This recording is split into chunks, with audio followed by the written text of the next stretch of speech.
Imagine a land where history, faith, and struggle collide. A place where generations have fought for their rights, their homes, and their dignity, only to face the harsh reality of division and hardship. The story of Israel and Palestine is one that is known across the world, yet its true essence is often misunderstood. But what does the Quran truly say about this land? What promises has Allah made to those who endure? And how do we, as believers, find hope in the face of such adversity? Today, we're going to explore the deep, unwavering promise Allah has given to the oppressed. We'll uncover what the Quran says about the land, the people, and the trials they face. This is not just a political issue. It is a matter of faith, of justice, and of the divine wisdom that guides us.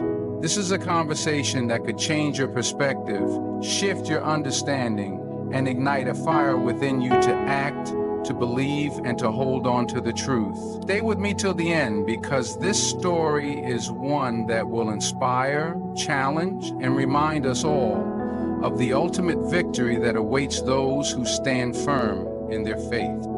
And when the Quran refers to Palestine as Al-Ard al-Muqaddasah, the blessed sacred land, it's not just a geographical label, it's a divine declaration. This phrase carries weight far beyond political lines or historical disputes. It reflects the spiritual essence of a place that has been touched by revelation, walked upon by prophets, and soaked in the prayers of generations. Allah Himself chose to call this land sacred. And when Allah calls something sacred, it's because of its link to His divine wisdom, mercy, and justice. This land has witnessed the presence of some of the greatest prophets: Ibrahim, Abraham, Musa, Moses, Asa, Jesus, and many others, all of whom are central figures not just in Islam, but in the entire Abrahamic tradition. The land became a witness to their message, their trials, and the unfolding of divine plans throughout history. In Surah Al-Mahdi, when Prophet Musa urges his people to enter this sacred land that Allah had destined for them, it shows the spiritual weight the land carried even then. But what's more telling is how the Quran frames their hesitation. They refused out of fear of the people residing there. Their refusal wasn't just political cowardice. It was a spiritual failure. It was a disconnection from trust in Allah's promise. And that failure came with consequences. They were made to wander the desert for 40 years. This isn't just history, it's a lesson. A sacred land remains sacred, but access to it, honor in it, comes with obedience to Allah and trust in His command. The sanctity of the land isn't inherited by ethnicity or nationalism. It is earned through faith, righteousness, and moral responsibility. That's why the Quran doesn't make the land sacred because of any tribe or race. It is sacred because of its divine purpose, its connection to revelation, and the responsibility it places on those who live within it. Throughout Islamic tradition, we are taught that lands like Masjid al-Aqsa are among the most beloved to Allah, not because of who owns them, but because of what they represent. They are signs of divine mercy, arenas of spiritual struggle, and places where Allah tests hearts. This understanding completely reframes the issue. It's not just a territorial debate, it's a matter of spiritual identity. When people reduce the sacred land of Palestine to political borders, they miss the deeper story written in the Quran. It's not just about who controls the land, it's about who submits to the one who created it. The Quran's use of blessed isn't for ceremony, it's for a divine responsibility that calls believers to uphold truth, justice, and dignity within it. The Quran doesn't shy away from speaking truth to power, especially when it comes to oppression. Surah Al-Baqarah and many other verses address the behavior of those who spread corruption in the land, and Allah makes it absolutely clear: those who cause bloodshed, injustice, and arrogance on earth are not supported by Him. In Surah Al-Baqarah, Allah says, "And when it is said to them, do not cause corruption on the earth, They say, "We are only reformers." Indeed, it is they who are the corruptors, but they perceive it not. This verse hits home in the context of Palestine today. You see injustice paraded as peacekeeping. You see bombardment justified as self-defense. But Allah has already spoken on this. False claims of reform can never mask real corruption in His eye. The Quran continues to affirm the rights of the oppressed, especially those who are driven from their homes unjustly. In Surah Al-Hajj, Allah tells us that had He not defended people through others, monasteries, churches, synagogues, and mosques, where His name is mentioned, would have been destroyed. This verse reveals that Allah stands with those who are driven out not because of what they did wrong, but because of what they stood for. It also shows that protection of sacred spaces is a divine principle, not limited to Muslims, but extended to all who worship sincerely. Palestinians are not just numbers in a newsreel. These are human beings who, for generations, have been holding on to their homes, their prayer mats, their olive trees, and their belief in divine justice. And despite the brutal force they face, they pray, they fast, they teach their children the Quran under bombs. That kind of strength is not political, it's spiritual. It's the kind of sabr, patience, that Allah promises to reward without measure. And what makes this even more powerful is that the Quran doesn't just recognize the pain of the oppressed, it honors their struggle. In Surah An-Nisa, Allah says, "And what is the matter with you that you fight not in the cause of Allah and for the oppressed among men, women, and children who say, 'Our Lord, take us out of this city of oppressive people, and appoint for us from yourself a protector, and appoint for us from yourself a helper.'" These words carry a timeless cry, one that echoes from every demolished home, every prayer interrupted by war, every orphan of Gaza or the West Bank.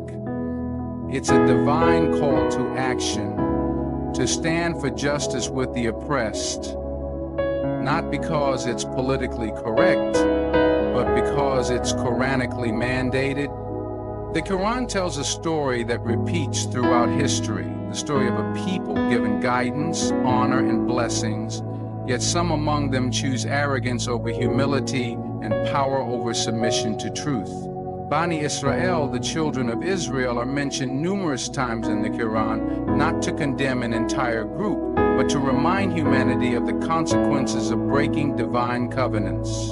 Allah gave them favor above all nations of their time, but with that favor came responsibility. Surah Al-Baqarah outlines their repeated failure to uphold the trust, distorting the message, killing prophets, and turning religion into a tool of worldly gain.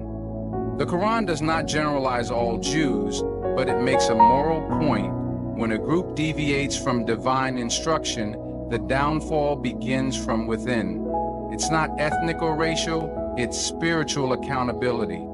And yet, even in these strong warnings, the Quran remains balanced. It says, not all of them are alike. Among the people of the book is a community standing in obedience, reciting the verses of Allah during periods of the night and prostrating. This is important because Islam doesn't promote blind hatred.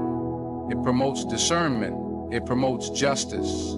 The Quran commands us not to let the hatred of a people prevent us from being just. The issue is not with a race or religion. It's with actions that defy the commandments of the Almighty. In today's context, especially in the conflict over Palestine, this distinction becomes crucial. There are Jews who stand with justice. There are Christians who raise their voices for the oppressed. The Quran respects that. But when any nation or group justifies oppression, theft of land, or killing of innocents in the name of security or divine promise, the Quran draws a line, and that line is not a political boundary, it's a moral one. The Quran doesn't grant anyone a blank check just because of heritage. It doesn't favor Muslims blindly either. Every soul is judged by their deeds. The children of Israel were once chosen because they submitted. They were removed from favor when they rebelled against the very values that earned them that status. This isn't just their story. It's a warning to every nation that gains power and then forgets justice, including the Muslim world. The Quran is a mirror, not just for others, but for us. When we look at the story of Bani Israel, we're supposed to reflect, are we walking that same path of arrogance, or are we holding on to the rope of Allah with sincerity? The Quran reveals the pattern, so we don't repeat it.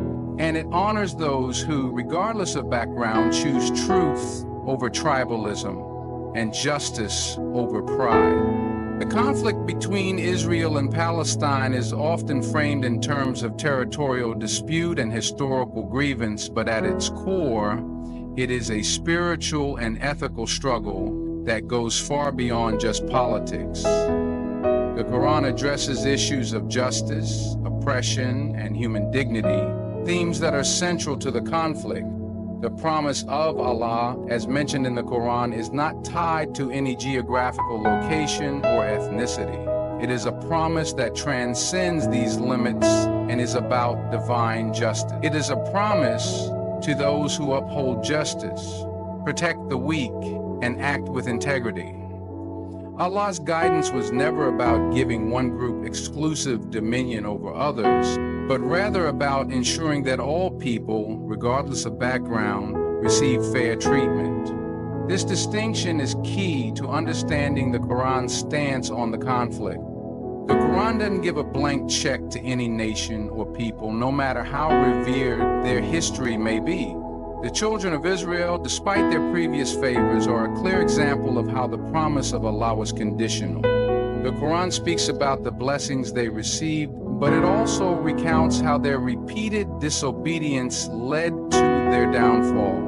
When they strayed from the path of righteousness, the promise of Allah was no longer guaranteed and they faced consequences. The land, the promise, and the favor were conditional upon maintaining a commitment to justice, compassion, and truth. It was never about arbitrary superiority. It was about the responsibility that comes with divine favor. Those who reject the principles of justice and peace, regardless of their history or background, lose the right to the promise. In the case of the Palestinian people, the Quran speaks clearly against the oppression and injustice faced by any group. The oppressed in Palestine, just like the oppressed anywhere, are to be shown compassion and supported in their struggle for justice. The Quran reminds us that even the smallest of injustices is not overlooked in the eyes of Allah. Those who stand in support of the oppressors, regardless of their justifications, are warned against the consequences of their act. The Quran calls on all believers to stand with those who are wronged and to fight against tyranny not just with weapons, but with the strength of faith and moral integrity. This is the crux of the Quran's message when it comes to the Israel-Palestine conflict. It is not a message of division or hate, but one of justice. The Quran does not stand for any group's monopoly over divine favor. It is about the choice each individual and group makes to uphold the values of truth, justice, and compassion. The divine promise is not about land, but about the hearts of the people. The true victory in the eyes of Allah is not in conquering land, but in standing firm in the face of injustice and working toward a society where peace and fairness reign. The Quran urges us to reflect on these principles, regardless of our religious or political affiliations, and to understand that the real promise of Allah is not something material. It is the eternal truth of justice, fairness, and compassion that transcends borders. The Quran emphasizes the importance of justice and equality for all people, regardless of their background or identity. When it comes to the conflict between Israel and Palestine, one of the most critical aspects is the concept of justice. The Quran calls on its followers to act justly and to protect those who are oppressed. It emphasizes that justice is not just a matter of following rules or laws, but also about standing up for what is right even when it is difficult. It teaches that oppression, whether in the form of occupation, displacement, or violence, is never acceptable. Those who suffer from oppression, regardless of their religion or nationality, are entitled to support and protection. Allah's guidance in the Quran is clear. Standing up for justice is a core part of faith. The Quran stresses that believers should never tolerate oppression and that they must speak out against it, even if it means challenging powerful forces. It is not enough to simply be passive or neutral in situations of injustice. The Quran calls on Muslims to act with compassion and to assist those who are suffering. The oppression faced by the Palestinian people is a manifestation of a larger global issue of injustice, and it is something that the Quran continuously speaks against. This message of justice is not just about the physical conflict, but also about the moral struggle. The Quran challenges its followers to rise above hate, to reject revenge, and to seek reconciliation. It calls for an understanding that every human life is precious and that the dignity of all people must be respected. The Quran reminds us that in the eyes of Allah, every individual is equal, and it is our duty to treat them with fairness and respect. In the context of the Israel-Palestine conflict, this means advocating for the rights of the oppressed, supporting efforts for peace, and resisting any form of injustice that seeks to harm the vulnerable. The Quran also emphasizes the concept of patience and perseverance in the face of adversity. It teaches that while injustice may seem overwhelming, those who are patient and stand firm in their commitment to truth will ultimately be rewarded. The struggle for justice is never easy, and those who fight for the rights of others often face significant challenges. However, the Quran assures that those who remain steadfast, who continue to act with integrity and uphold the values of justice, will eventually see victory. It reminds believers that Allah is always with those who strive for righteousness, and that true success comes not from worldly power, but from the strength of one's faith and moral convictions. In the case of Palestine, the call for justice is not just for the immediate resolution of territorial disputes, but also for the long-term recognition of the rights and dignity of the Palestinian people. The Quran teaches that this struggle for justice is not only a political issue, but a moral and spiritual one. It calls on Muslims and all people of goodwill to support those who are oppressed, to speak out against injustice, and to work toward creating a world where peace, fairness, and respect for human dignity prevail. This is the message that the Quran imparts when it comes to the conflict in Israel and Palestine, and it is one that calls on all of us to reflect on our responsibility toward creating a more just and compassionate world. The Quran teaches that no matter how difficult a situation may seem, ultimately, Allah's wisdom and power will prevail. In the context of the Israel-Palestine conflict, many may feel helpless or hopeless, seeing the ongoing violence and suffering. However, the Quran reminds believers that Allah is in control of all affairs, and His plan is always greater than human understanding. Faith in Allah's ultimate justice and mercy can provide solace and guidance in moments of despair. The Quran encourages its followers to place their trust in Allah, even when the road ahead seems uncertain and the challenges insurmountable. This unwavering faith is central to the strength that believers draw upon in the face of adversity. The Quran provides a framework for believers to navigate the trials and tribulations of life. It teaches that the struggles faced by individuals and communities are not in vain. Rather, they are part of a larger divine plan, and patience in the face of hardship is rewarded. The narrative of perseverance in the Quran encourages people to remain steadfast in their beliefs regardless of the external circumstances. This concept can be applied to the situation of Palestine, where the people have faced decades of occupation and oppression. While the struggle may seem endless, the Quran's teachings assure believers that Allah is always present, offering guidance and support to those who stand firm in their faith. Furthermore, the Quran highlights the importance of unity in times of hardship. It teaches that believers should stand together, supporting one another through challenges and striving to bring about justice. The strength of a united community is emphasized throughout the Quran, and this can be seen as a call to action for Muslims to come together in solidarity with the oppressed. In the case of the Palestinian people, the Quran calls on Muslims to support their brothers and sisters, both spiritually and materially, and to advocate for their rights on the global stage. Unity in the pursuit of justice is not just about numbers, but about shared purpose and commitment to the truth. Another important aspect of the Quran's teachings is the reminder that those who struggle for justice will ultimately be rewarded, either in this life or the next. While the path of righteousness may be fraught with challenges and sacrifices, the Quran assures that Allah's rewards for perseverance are immense. This message of hope is crucial for those who feel defeated by the weight of injustice. The Quran reminds them that no good deed is wasted, and those who fight for what is right will see their efforts recognized by Allah. The Palestinian struggle is not forgotten in the eyes of Allah, and the reward for standing up for justice, regardless of the outcome, is a fundamental part of the faith. Finally, the Quran teaches that all conflicts, no matter how severe, can be opportunities for spiritual growth. In the midst of conflict, individuals are tested in their patience, perseverance, and trust in Allah.